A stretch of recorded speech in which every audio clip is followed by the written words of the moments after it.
parlons, presque la majorité de ceux qui sont au pouvoir au Congo ont une double nationalité. Donc voilà une notion encore essentielle dans l'existence d'un État. Au dialogue intercongolais, nous avons insisté là-dessus, sur deux opérations qu'il fallait faire. D'abord, l'identification du Congolais. Savoir qui est Congolais, qui ne l'est pas. Après, toute cette boyu qui a rien au pays pendant 50 ans, il fallait quand même qu'on voit clair qui est fils du pays. Parce que dans tout le pays du monde, personne ne peut venir, un étranger, venir exercer les droits des citoyens chez nous. C'est normal. Donc, identification des Congolais. Deuxième opération qu'il fallait faire, le recensement de la population. Depuis l'indépendance, nous ne savons pas combien nous sommes. On dit toujours, aujourd'hui 65 millions, demain 70 millions, 75 millions. Personne ne sait ce que nous sommes. Voilà des choses par lesquelles il faut commencer pour parler de l'existence d'un État. Donc, ceci étant fait, ceux qui pour le moment peuvent être des étrangers, voter, tout ça, mais nous ne pouvons rien parce que nous n'avons pas le pouvoir. Mais soyez sûrs, dès que l'UDPS est au pouvoir, les choses seront très claires là-dedans. Un étranger ne peut pas venir chez nous pour s'appeler citoyen et faire ce qu'il veut. Nous allons mettre de l'ordre dans ce sens. Nous parlons presque... Bonjour Bandeko, Balandi ya chaîne Abisso, Historia HD. Toza lelo lundi le 8 avril 2024. Soki eza mbala liboso ya kolanda biso nasenga yo ofina na j'aime l'émission et on s'abonner na chaîne na biso pona encourager biso wana pona ba baza na YouTube ba o baza na Facebook na senga bino bofina j'aime. Ça dépend application ozo salila na Facebook soki eza Facebook Lite bakomi suivre ces applications Facebook pour la normale, comme j'aime la page Victoria HD. Bandeko, thème nabiso ya lelo eza le Congo est trahi par ses propres fils. Tokomeka kosala tout depuis avènement ya appel jusqu'à na régime Otozanango. To comprendre comment les Congolais eux-mêmes sont parvenus à trahir la nation. Avant de l'émission, ceux qui ont l'émission, s'abonner à la chaîne Abisso pour permettre à Abisso et faire Abisso courage pour ça la davantage de l'émission. Et au moins ça n'a confiné la cloche et la notification à chaque fois que tu as une émission en ligne et merci beaucoup pour la geste à s'abonner à la chaîne. Chers amis, vous savez que avec l'arrivée de Musée Laurent Désiré Kabila, il a dit son slogan, il y a ne jamais trahir le Congo. Comme je ne cesse de le dire et de le répéter dans mes émissions, que Musée Laurent Désiré Kabila, en comprenant que c'est lui le premier traître, l'homme qui a trahi la nation, je vais vous expliquer dans cette émission comment Musée Laurent Désiré Kabila a trahi le Congo. En comprenant qu'il a trahi le Congo, Musée Laurent Désiré Kabila a écouté la slogan ne jamais trahi le Congo. Comment Musée Laurent Désiré a trahi le Congo? Musée Laurent Désiré Kabila abandaki kotante kokota na Congo pour renverser le régime ya Mobutu et Simbate. Akenda ko s'exiler na Tanzanie. Arrivé en Tanzanie, amanda sala va commerce na ye.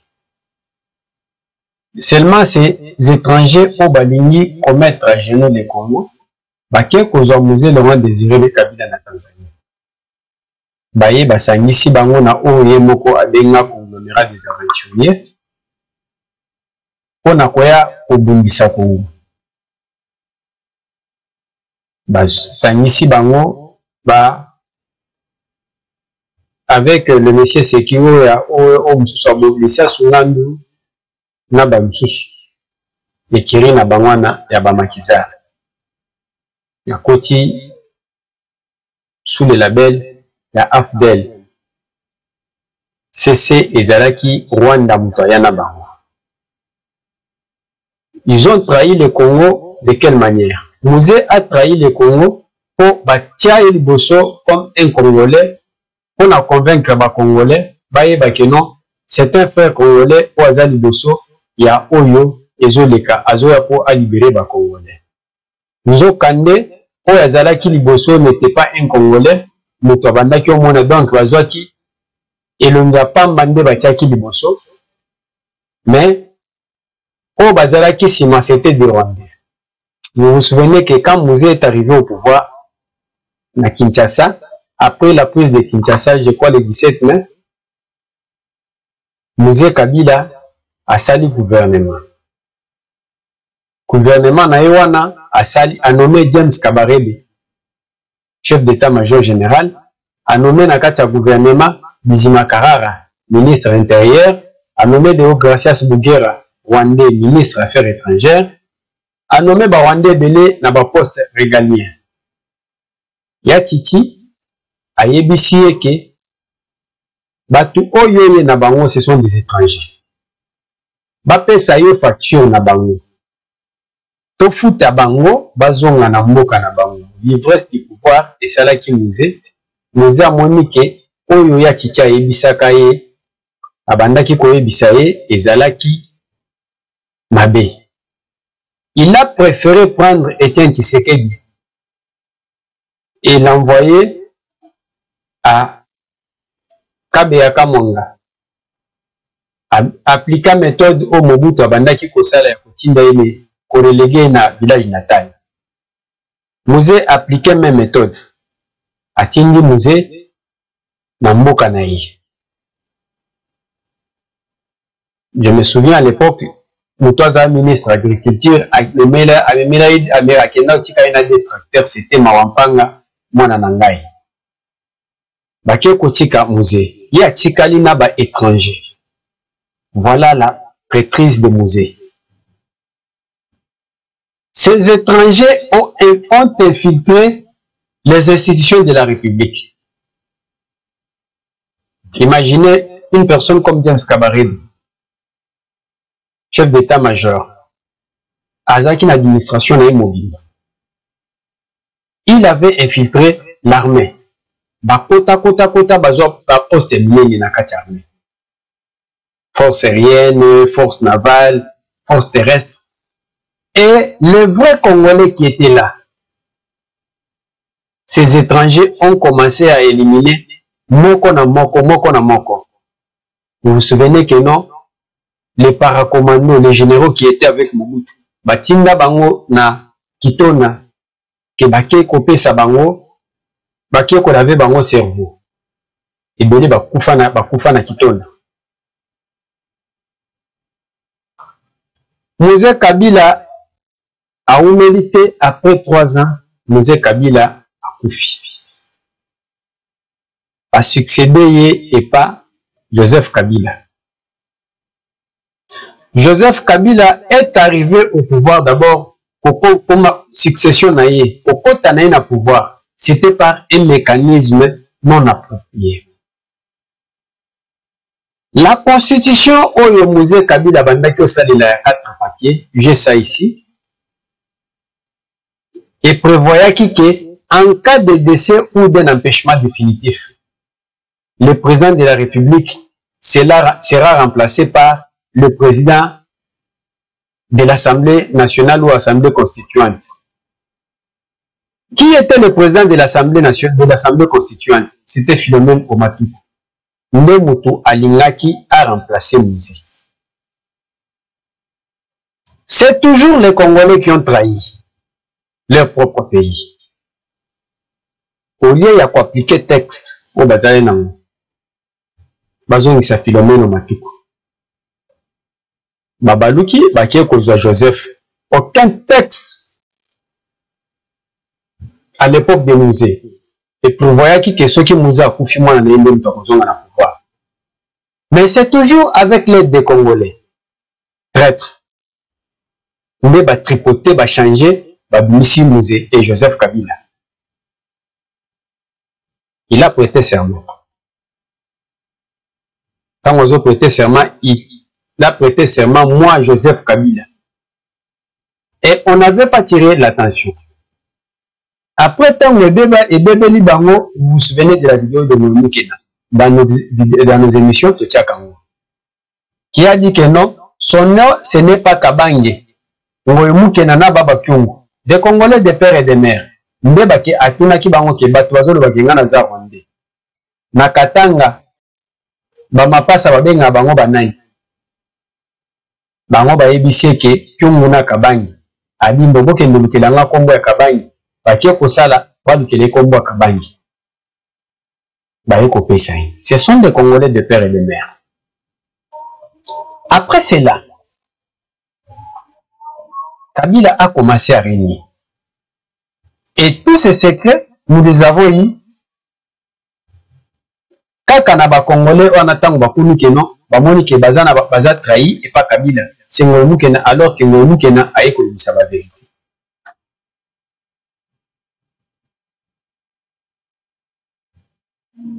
Va évoluer. Toyeko comme anata moko, il y a groupes armés que nous voyons aujourd'hui. Kabila na kati ya partager ko vivre na ye. Il y avait des groupes armés.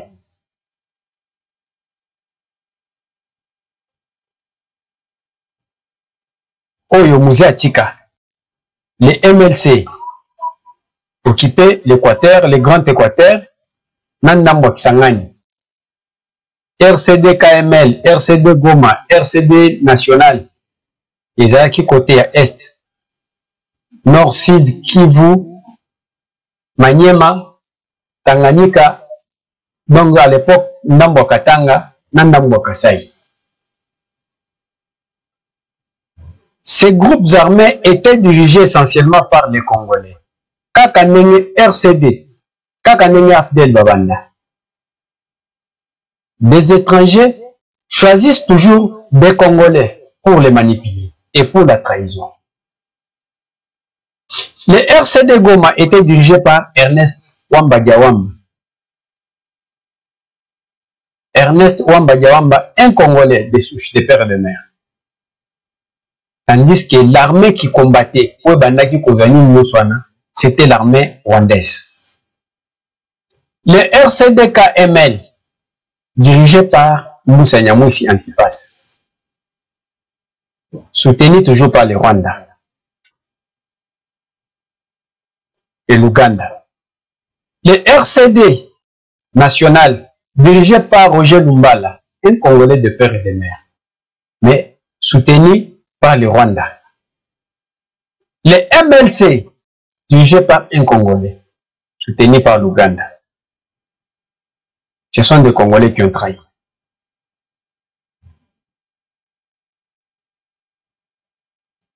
Ces mouvements rebelles opérés au Congo, au Bazaraki Liboso, c'était des Congolais. Mais bango moko ba Congolais bandaki ko diriger ba mouvement rebelle oyo. Savait très bien que si Manabango, il y a des étrangers. Ce sont des étrangers qui financent, qui se battent. Vous vous souvenez que l'armée ougandaise et rwandaise, Babunda na Kisangani. Mais Bakufa, ce sont des Congolais. Et ces armées se battaient au Congo, Bayaki ko appuyer mouvement Oizalaki dirigé par les Congolais. Et ils savaient que non, l'armée Oizasi Manabiso, ce sont des étrangers. Mais Baboma Congolais.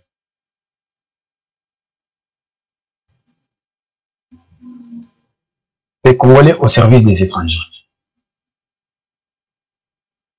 Kabila, avant de dire Mboka est divisé. Moyen Kosala sous la pression de la communauté internationale. Eza Oyo, Batonaye Balobaki, Andima pour partager pouvoir na non. Kabila n'a jamais aimé. Azaki d'accord pour partager pouvoir na. Kabila monaki kazaki na parti ya muke. Batie pression. Et par Rwanda, na oyo ezalaki ko supporter banini oyo. Baibise que tant mission ya Kagame ezalaki accompli. Ya kocha Kabila tie mutu na ye Kabila na pouvoir. Vous vous souvenez na vidéo ya député européen. On est allé chercher un jeune homme au Rwanda. On pouvait manipuler facilement.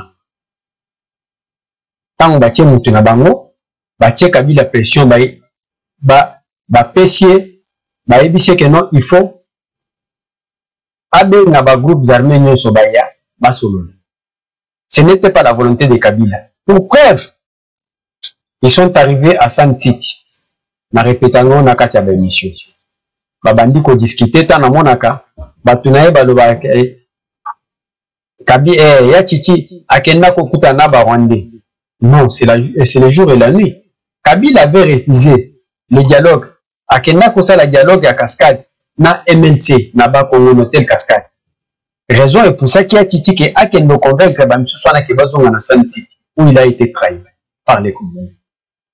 Tant bazongi na Sun City, basali dialogue, c'est toujours des Congolais qui ont trahi. Na kati ya constitution, oto zalaka nango ya Lubabu, loi des pères et des mères ebandaki ko exister. Mais cette constitution des belligérants, oyo ezaki rédigé na Sun City, balongola eloko wana na kati. La trahison des Congolais. Je ne peux pas dire, aller en profondeur pour dire qu'ils ont trahi même le vrai opposant qui était Etienne Tshisekedi pour remplacer par Zaïd Ngoma non plus. Il était pas trahison, il y a pas Congolais et qui. Tokomi Nathan, il y a Félix Tshisekedi.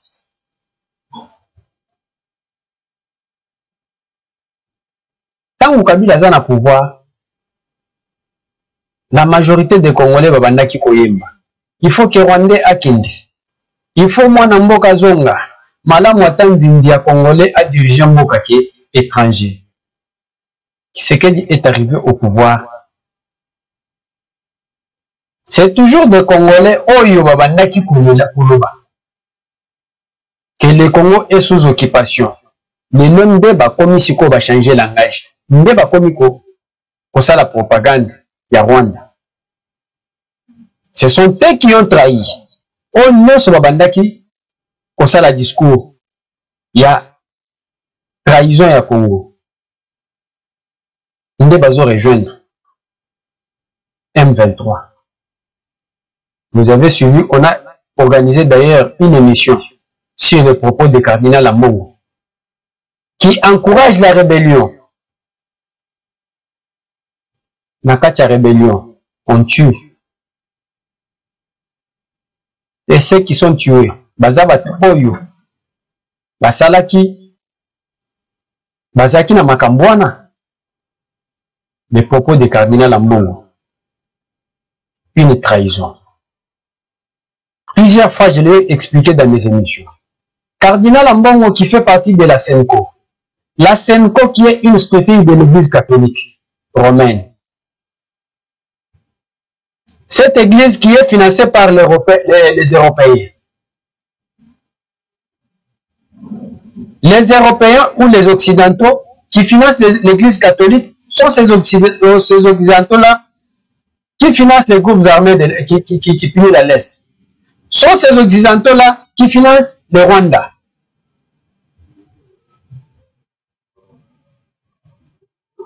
Paul Cardinal Ambongo ne pouvait être qu'à leur service. Pour ceux qui ont salué Moussala Nabangote, par quatre finances. Vous l'avez même suivi, il a dit qu'il a donné des raisons que, oh, il va rejoindre groupes armés, c'est parce qu'ils sont frustrés. C'est-à-dire que Cardinal Ambongo est aussi frustré pour $100 au bandaki qu'on gagne dans Moupi à Moine. Comme Minerval, en instaurant la gratuité de l'enseignement primaire. Et Salike Assim Ambongo. Yamonde Salike Azala frustré à rejoindre peu moralement par M23. C'est ce qu'il voulait dire son homélie. On a quatre homélie naïe l'hôpital de Kiebeli.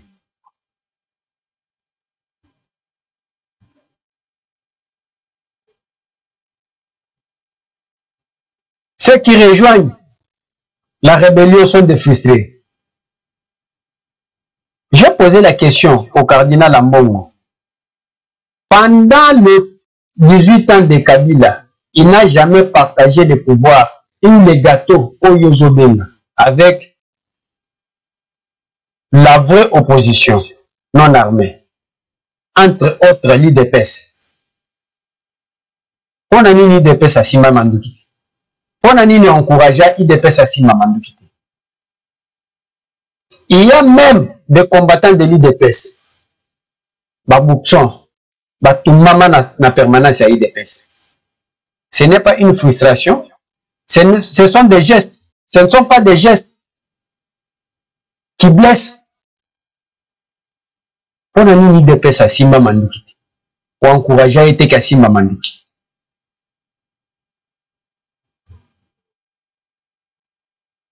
Le Congo est trahi par ses propres fils.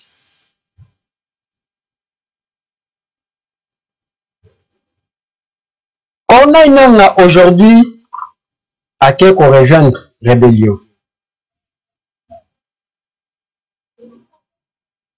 Il fait le même travail au Yébandana Afdel. N'engena où tu expliquer depuis Afdel.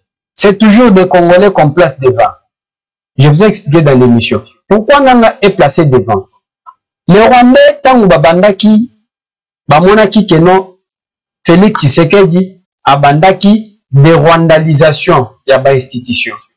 Tous les Rwandais qui étaient dans les institutions, babandi ko exfiltrer bango. Ils se sont sentis un peu frustrés. Kaka ndenge cardinal Ambongo Lobaki. Ba se retrouver, babandi ko se retirer. Bakende na rébellion. Tant bakomi na rébellion, bamoni ke ba Congolais nyonso baza liloba moko. Balobi ke mouvement M23 eza mouvement ya Paul Kagame, eza mouvement ya Rwandais. Qu'est-ce qu'ils ont fait? Bamoni ke zo simbate. Même communauté internationale a bandu koloba na kombo Kagame ke le mouvement na eza mouvement ya Rwandais. Baluki eloko osala, baluki il faut chercher des Congolais qu'on peut placer devant. Nde bakie kozwa Nangaa.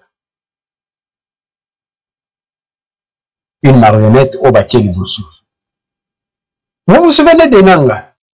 Les M23, tant bazozo Bunagana, mission na bango ezaki ke nous sommes venus pour protéger la minorité tutsi. Ba évoluer, keke toujours senga dialogue na Félix Tshisekedi pour la protection de la minorité tutsi. Tant babandi ko contredire bango alobi non, nous avons 450 tribus. Il n'y a pas une tribu majoritaire au Congo. Il n'y a qu'au Rwanda, il y a 2 ou 3 tribus. Va comprendre que le kuta na bango na manipulation na bango est simili. Ils sont allés chercher Nangaa. Nangaa yé, alobi ke yé aye à rejoindre bango pour Tshisekedi azo respecter la constitution. On s'est posé la question. Kabila quitté Ogoyo Nangaa abandaki au travail pour naï. Kabila tikala ko respecter la constitution. Je vous ai expliqué de que en commençant kokota na ya pouvoir. Constitution permettra et dans la place où c'est Kabila qui devait prendre le pouvoir. C'était en violation de la Constitution de l'époque. Et là, Kabila cause à la paix si batou. Laissons la Constitution. Et c'est faux. Tout le monde a compris que c'est faux. Nangaza tantôt kotoyu, azo baluka. Pas de revendications. Oyo bato wako tenir que non, revendication Nangaa ya moyo.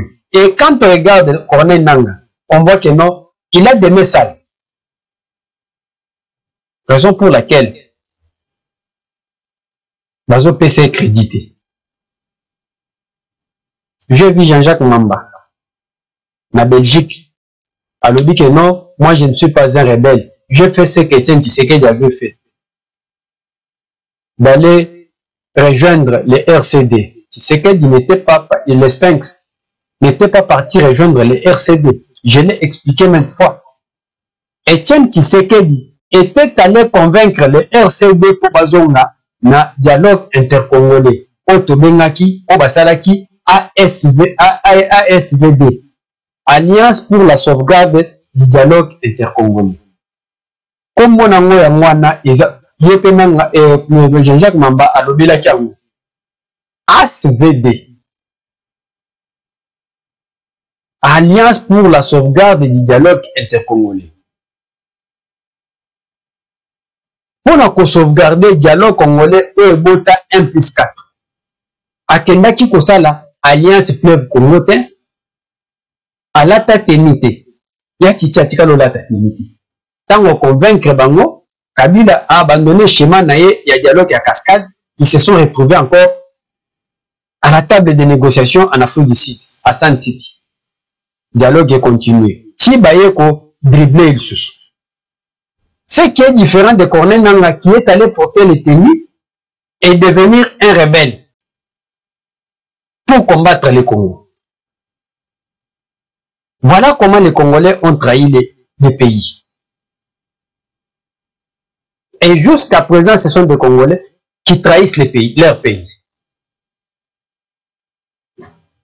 Moi, j'avais préféré que dès que le Parlement et Kobanda Moussala va voter loi et pour retirer nationalité, je suis pour cette loi. Qu'on retire nationalité na ba Congolais nyonso oyo basimbi manduki bakie ko rejoindre rébellion pona kobundisa mboka bakoma ba patriote et ceux qui ozali sous na nationalité congolaise te to komona sikoyo ndenge place bakoya kokota po ba postuler bazwa ba poste to benga bango ba excellence. Comment on peut qualifier quelqu'un d'excellence? Mutu ozoboma bandeko na yo. Il y a des mamans de plus de 80 ans au bazola la libanda. Likolo ya appétit à pouvoir, ya batumsus. Des gens qui ambongo au azokumis. Il y a des mamans bazo vivre dans des conditions inhumaines à cause des individus comme les Nangaa et les traîtres du pays pour leurs intérêts personnels. Il ne faut pas voter loi pour retirer bango nationalité. Pour ceux qui vont retirer bango, c'est encourager l'impunité. Demain, ces gens-là vont revenir et au Sénat, amnistier bango. Tant qu'on amnistier bango, va salir parti politique, lobby a commis député national et on va l'appeler honorable député. Un honorable qui a des mains remplies de sang. Et demain, on va l'appeler excellence. Qui est excellence? Un excellent terroriste, un excellent rebelle.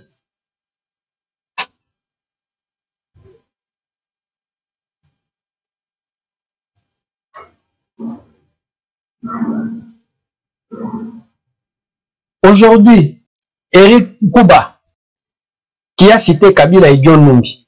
John Numbi, oui, c'est un criminel. Mais Moutouloko Joseph Kabila, il n'a pas de bons conseillers. Même sa femme n'est pas une bonne conseillère pour lui. Oh, n'Afrique, combien de présidents d'Afrique centrale ont eu pouvoir Atiki, prédécesseur naïe, en Nakimia. Mais Félix Tshisekedi a laissé Joseph Kabila en paix. Pavané circuler partout. Naba mbongo, naba bomengonaye, naba supermarché. Économie à Congo à 60% na maboko naïe. Naba penaïe.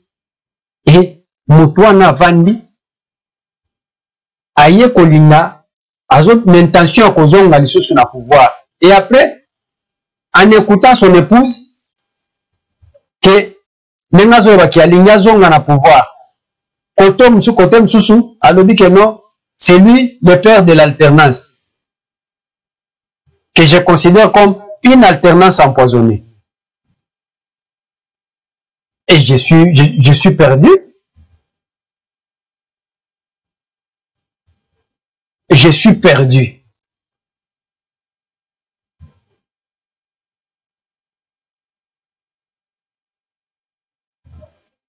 Des gens qui meurent. Si les allégations, oh, juste là, Makambu, Oyo, Augustin Kabou, affirmation Augustin Kabou, il y en a Eric Kouba. Joseph Kabila a démentir en côté. Ce qui est là, Aza, Keyende, Azo financier rébellion, na Est. Batu, oh, Bazo Koufa na Massasiwana. Vous croyez que même Nibali, pendant les 2 ans de Joseph Kabila, Batikala ko voté était. Donc, il tue ses propres électeurs. Une telle personne n'est pas considérée avec Lucifer.